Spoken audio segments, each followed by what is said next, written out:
السلام عليكم ورحمة الله وبركاته. من قناة ميرفت جمعة بقدم لكم النهاردة طريقة عمل العكاوي. قبل ما ابتدي ما تنسونيش في لايك واشتراك وتفعيل الجرس عشان يوصلكم كل جديد. معايا عكاوي، طبعا بتبقى الشكل ده، هي بتبقى ديل العجل. بصوا كده، وفي كبير شوية، فايه انت بتطلبيها من الجزار او ذبحة براحتك بقى. فهنعملها النهارده مش في الطاجن بقى، هعملها في حله الكيك او حله الكباب الحله. ومعايا كميه بصل اللي انتي عايزاها، يعني كميه البصل كل ما تكتريها، مقطعينها حلقات اهي، كل ما تكتريها بتبقى احلى. معايا ملح معلقه، ومعايا فلفل اسود، ومعايا بهارات لحمه، ومعايا بشره جوز الطيب. اهو بسم الله اهو. معايا حته ليا، انا بحب عز الليا بصراحه. فحلة هنقلب ده كده، نقلبها كويس قوي.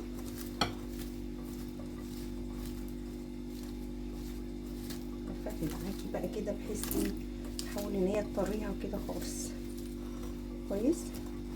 هنبدأ بقى ايه، نحط اللحمة كده فيها اهو. شايفين حتة اللية دي، خليها في الاخر خالص. اقعد بقى ادعك اللحمة دي كده، واحط بقى في ايه، في حلة الكيك كده اهي. طبعا هي بتبقى احجام العكاوي كده، الديل بيبقى تخين من فوق ورفع، بينزل على رفيع من تحت كده.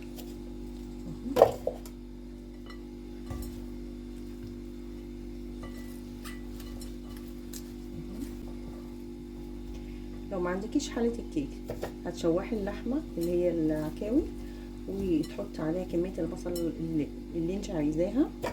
وبعد كده تروحي البصل بقى تشوحيه بحيث يبقى واخد اللون الذهبي. وبعد كده تروحي عامله، تديها حوالي لتر ميه تستوي فيها. وبعد كده تدخليها في الطاجن وتدخليها الفرن، تولعي عليها الشوايه بس لما تستوي، لما تستوي.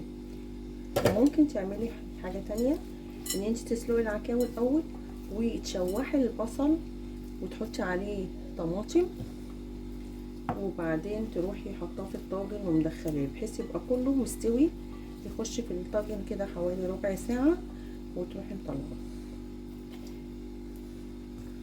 بصوا، طبعا انا مش هحط دهون ماده دهنيه خالص، لان هي هتنزل دهون. شايفين النخاع ده، الحاجات دي بتنزل ايه، دهون اهي.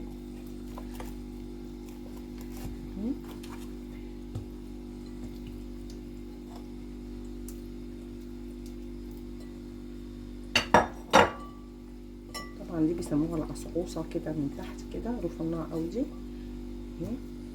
طبعا دي مش هحط لها ميه كتير، هحط لها ميه كوبايه. شايفين اخر العصوصه بتاعته اهي كويس. نحط بقى البصل كده اللي احنا متبلينه ده، وهي هتهبط وهي هتكش طبعا مع ايه. شايفين حته اللية دي، حطها برده بتدي ريحه جميله للي حابب. مش حابه ما تحطيش ليا لو انت مش ايه، مش حباها. بص انا بحط البصل بحاول اوزعه كده في النص بحيث ايه ما يتحرقش، لان الحله دي بصوا ليها طاره، هوريها لكم دلوقتي. الطاره دي بتدخل النار من جوه. منزله البصل كده، عندك حله اكبر من كده مش مشكله، انا عندي كبيره بس دي انا واثقه ان هي ايه هتاخد، يعني لانها بتكش اللحمه مش بتزيد. فهبدا احط لها كوبايه ميه، ولما كل ما تعوز اديها ربع كوبايه، كل ما تعوز، ما خليهاش بقى مليانه صوص كده، لا مش عايزينها كده، تطلع مشويه وجميله.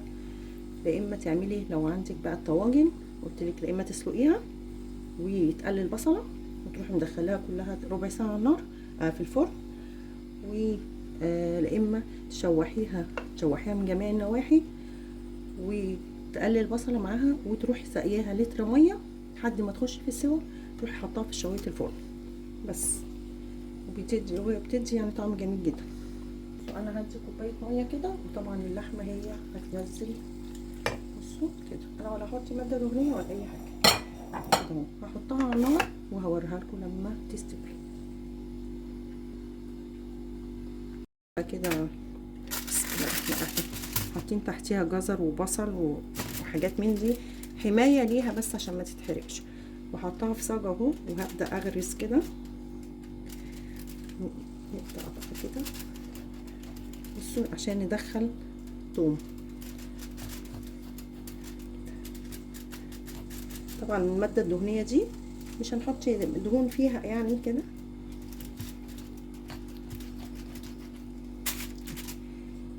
كويس. انا هحط دلوقتي في صوص توم، انا هرسيها، عايزه تحطيها صحيحه براحتك، بس ايه انا بحبها مهروسه كده.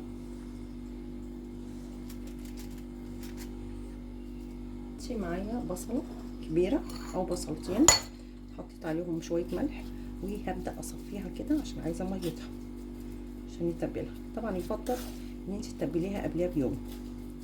بصوا طبعا البصل ده مش هرميه، ممكن استخدمه في السلطه. اغسله. معايا روز ماري كنت مفرزاه فقرطفته كده وحطيته اهو. معايا ملح، انا حاطه طبعا في البصل شويه انت حسب الحط. معايا صوص اللحمه، صويا صوص بتاع اللحمه، ومعايا شويه صويا صوص اهو. معايا بصل بودر اهو، معايا توم بودر،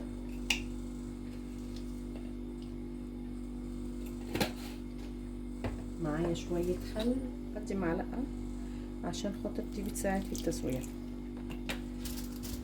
معايا توابل لحمه،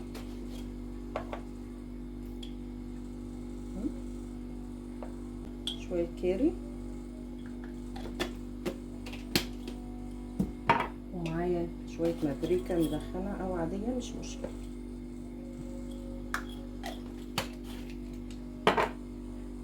طبعا هي هتنزل دهن طبيعي، فانا شويه زيت بس هي عشان تديني لمعه في الشوي.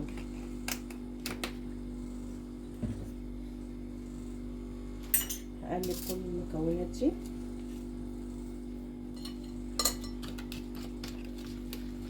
وادوق الحرق بتاعها عشان خاطر ايه ميطلعش معاكي تنعم. شايفين شكل الصوص؟ بصوا بقى حاطين طبعا تحتيها خضار، بطاطس، بصل، جزر، اللي عندك بقى ايه حطيه. بصوا احنا بقى كده بسم الله الرحمن الرحيم. بصوا كده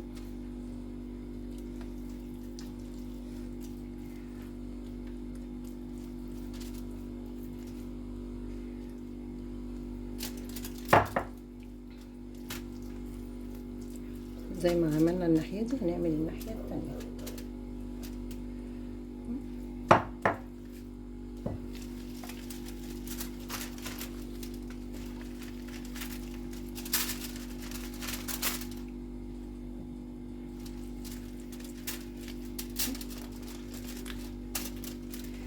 بسم الله.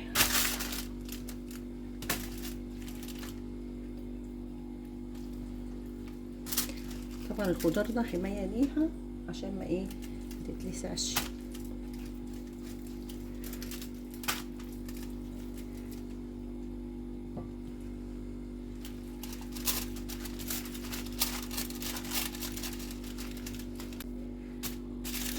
طبعا نجيب ورق زبدة اهو،